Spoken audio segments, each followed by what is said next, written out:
জয় মঙ্গলবার ব্রত। ব্রতের নিয়ম: জ্যৈষ্ঠ মাসের প্রতি মঙ্গলবার এই ব্রত পালন করতে হয়। এই ব্রত পুরোহিত দিয়ে করতে হয়। পুরোহিতকে সাধ্যমতো দক্ষিণা, আম, সুপারি, কাঁঠাল, কলা ইত্যাদি দিতে হয়। চিড়ে, দই ইত্যাদি দিয়ে পুরোহিতকে ফলার খাইয়ে সেই ফলারের অর্ধাংশ ব্রতী নিজে খেয়ে দিন কাটাবে। ব্রত শেষে ব্রতকথা পাঠ বা শ্রবণ করতে হবে। ব্রতের উপকরণ: 17টি সুপারি, ধান, দূর্বা, ফুল, পাকা আম, পৈতে, কাঁঠাল ইত্যাদি। ব্রতের ফল: যে রমণী এই ব্রত করে তার কখনো জলে ডুবে মরা, অগ্নিতে দগ্ধ হওয়া, অস্ত্রাঘাতে হত হওয়া প্রভৃতি ঘটে না এবং সে হারানো বস্তু অবশ্যই ফিরে পেয়ে থাকে।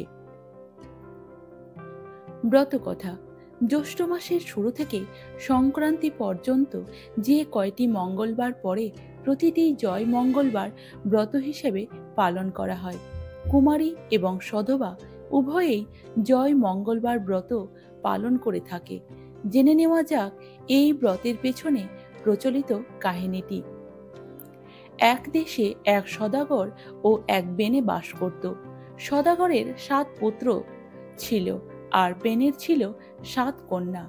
একদিন মা মঙ্গলচণ্ডী এক বুড়ি বামুনির বেশে প্রথমে বেনের বাড়ি গেলেন। গিয়ে বললেন, মাগো, 2টি ভিক্ষে দাও। বেনে বউ তাড়াতাড়ি ভিক্ষের থালা সাজিয়ে নিয়ে ভিক্ষে দিতে এলে বামুনি জিজ্ঞেস করলেন, মাগো, তোমার কটি পুত্র, কটি কন্যা? বেনে বউ বলল, আমার 7 মেয়ে মা, কোনো ছেলে নেই। বামুনি তখন বললেন, আমি ছেলে 8 কুঁড়োর মুখ দেখি না, আর মেয়ে 8 কুঁড়োর ভিক্ষা নেই না। এই বলে যেই উনি চলে যাবেন অমনি বেনে বউ তার পায়ে ধরে কাঁদতে লাগলো আর বলতে লাগলো, যাতে আমার একটি পুত্র সন্তান হয়, তার উপর একটা উপায় করে দাও মা। বামুনি তাকে একটি ফুল দিলেন আর বললেন, এই ফুল ধুয়ে জল খেলে তোমার পুত্র সন্তান লাভ হবে মা, আর তার নাম রাখবে জয়দেব। এই বলে বামুনি চলে গেলেন। এবার সেই বামুনি সদাগরের বাড়ি গেলেন। গিয়ে বললেন, ও মা, 2টি ভিক্ষে দাও গো। সদাগর বউ একইভাবে ভিক্ষের থালা সাজিয়ে ভিক্ষে দিতে এলে বামুনি জিজ্ঞেস করলো, তোমার কয় ছেলে, কয় মেয়ে মা? সদাগর বউ বললেন, আমার 7টি ছেলে মা, কোনো মেয়ে নেই আমার। বামুনি তখন বললেন, আমি মেয়ে 8 কুঁড়োর মুখ দেখি না, আর ছেলে 8 কুঁড়োর ভিক্ষে নেই না। এই বলে যেই উনি চলে যাবেন অমনি সদাগর বউ পা ধরে কাঁদতে লাগলো আর বলল, আমার যাতে মেয়ে হয় তার একটা পথ বলে দাও মা। বামুনি একটি ফুল দিয়ে বললেন, এই ফুল ধুয়ে জল খেলে তোমার মেয়ে হবে, তার নাম রেখো জয়াবতী। এই বলে বামুনি চলে গেলেন। মায়ের আশীর্বাদে 2 বউই গর্ভবতী হলো। বামুনির কথা মতো তারা তাদের ছেলে ও মেয়ের নাম রাখলো জয়দেব ও জয়াবতী। জয়দেব ও জয়াবতী ধীরে ধীরে বড় হতে লাগলো। একদিন জয়াবতী মা মঙ্গলচণ্ডীর পুজো করছিল। সেই সময় জয়দেবের পায়রা উড়ে এসে জয়াবতীর কোলে বসল। জয়দেব এসে তাকে বলল, আমার পায়রা ধরেছ কেন? আমাকে ফেরত দাও। জয়াবতী তাকে বললেন, আমি কেন তোমার পায়রা ধরতে যাব? ও তো নিজেই আমার কোলে এসে বসলো, আর আমি ওকে দেব না। জয়দেব খুব রেগে গিয়ে তার পুজোর উপকরণের দিকে তাকিয়ে বলল, যদি না দাও তাহলে এই সব কিছুই আমি ফেলে দেব। এই কথা শুনে জয়াবতী ভয় পেয়ে গিয়ে বললেন, এ কথা বলতে নেই, আমি মা মঙ্গলচণ্ডীর জয় মঙ্গলবার ব্রত করছি। জয়দেব জিজ্ঞেস করলো, এতে কি হয়? জয়াবতী উত্তর দিল, এ ব্রত করলে যে জলে ডোবে না, আগুনে পড়ে না, খাড়ায় কাটে না, কিছু হারালে তা পেয়ে যায়, মরে গেলেও বেঁচে যায়, দেশের রাজা মরলে সে রাজা হয়ে যায়। এই কথা বলার পর তিনি জয়দেবকে তার পায়রা ফিরিয়ে দিলেন। জয়দেব তার বাড়িতে এসে দুঃখী মনে শুয়ে পড়ল। তার মা তাকে জিজ্ঞেস করতে তিনি বললেন যে জয়াবতীর সাথে তার বিয়ে দিতে হবে। তার মা তাকে বলল, এ আর এমন কি কথা? তোর বাবাকে বলে সব ঠিকঠাক করা যাবে। জয়দেবের বাবা জয়াবতীর বাবাকে অনেক উপহার পাঠিয়ে তাকে এই বিয়েতে রাজি করালেন। জ্যৈষ্ঠ মাসের একটি মঙ্গলবারে তাদের বিয়ের দিন ঠিক হলো। বিয়ে হয়ে যাওয়ার পর বাসর ঘরে যখন জয়দেব ঘুমের ভান করে শুয়েছিলেন, তখন জয়াবতী নিজের আঁচলের খুঁট খুলে গদ বের করে খেল। জয়দেব আশ্চর্য হয়ে জিজ্ঞেস করলেন, এটা কেন করলে? জয়াবতী বললেন, আজ মা মঙ্গলচণ্ডীর পুজো কিনা, তাই। ও পুজো করলে কি হয়? জয়দেব জিজ্ঞেস করল। জয়াবতী বলল, এ ব্রত করলে সে জলে ডোবে না, আগুনে পড়ে না, খাঁড়ায় কাটে না, কিছু হারালে তা পেয়ে যায়, মরে গেলে বেঁচে যায়, দেশের রাজা মরলে সে রাজা হয়ে যায়। বিয়ের আগেই এ তো সব কথা তোমায় বলেছিলাম। পরদিন সকালে 7 ডিঙা নানা ধনে পূর্ণ করে জয়াবতীর বাড়ি থেকে রওনা দিল সবাই।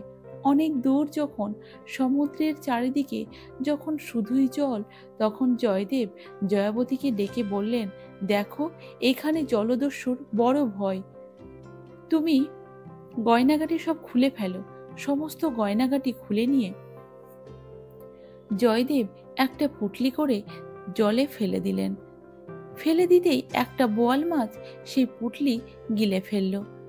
তারপর যখন জয়দেবের বাড়ি বর কনে এলো, পাড়ার সবাই তাদের বরণ করে তুলতে গিয়ে নিজেদের মধ্যেই বলা বলি করতে লাগলো, মা গো, মেয়েকে গয়নাগাটি তো কিছুই দেয়নি। জয়দেবের কানে একথা যেতেই তিনি সবাইকে চুপ করতে বললেন। জয়দেবের বোনেরা বললেন, দেখছো শ্বশুর বাড়ির ওপর কি টান দাদার। এরপর যখন বউ ভাতের সময় এলো, তখন এক সমস্যা এসে হাজির হলো। কোনো জলাশয়ে নাকি মাছ পাওয়া যাচ্ছিল না। জেলেরা বারবার খালি হাতে ফিরে আসছিল। এই কথা শুনে জয়াবতী তাদের সমুদ্রে জাল ফেলতে বললেন। জেলেরা সেই কথা মতো সমুদ্রে জাল ফেলে ওই বোয়াল মাছটাকে ধরল। কিন্তু মাছটা ধরা পড়লেও কেউ সেটা কাটতে পারল না।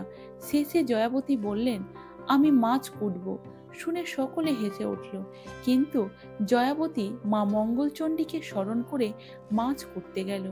যেই না বটির গায়ে মাছ ঠেকালো, অমনি মাছ কেটে টুকরো টুকরো হয়ে গেল। আর সেই গয়নার পুঁটলি এসে পড়ল তার কোলে। তারপর যখন জয়াবতী সেই গয়নাগাটি করে বেরিয়ে এলেন, সবাই তাকে দেখে অবাক হয়ে গেল। জয়দেব সেই গহনা ফিরে পেতে মনে মনে ভাবল যে সত্যিই তো হারানো জিনিস ফিরে এলো। এরপর রান্না করার কথা এলে জয়দেব বলে জয়াবতী রান্না করবে। জয়াবতী তখন মা মঙ্গলচণ্ডীকে স্মরণ করে রাঁধতে গেল। সবাই খেয়ে সুখ্যাতি করল খুব। এরপর তাদের যথাসময়ে একটি পুত্র সন্তান হলো। একদিন ছেলেকে শুইয়ে জয়াবতী গেছেন কাজে। জয়দেব এসে ছেলেকে নিয়ে গিয়ে কুমোরের পোয়ানে ফেলে দিল। সেদিন কুমোরের পোয়ানে উনুন জ্বলল না। মা মঙ্গলচণ্ডী এসে ছেলেকে নিয়ে জয়াবতীর কোলে দিয়ে এলেন। আর একদিন জয়দেব ছেলেকে নিয়ে পুকুরে সিঁড়ির তলায় ঘাড় গুঁজে পুঁতে দিয়ে এলো। মা মঙ্গলচণ্ডী আবারও তাদের ছেলেকে বাঁচিয়ে জয়াবতীর কোলে দিয়ে এলেন। একদিন জয়াবতী ছেলেকে শুইয়ে রেখে কাজ করতে গেল। এসে দেখে জয়দেব ছেলেকে একটা কাটারি দিয়ে কাটতে যাচ্ছে।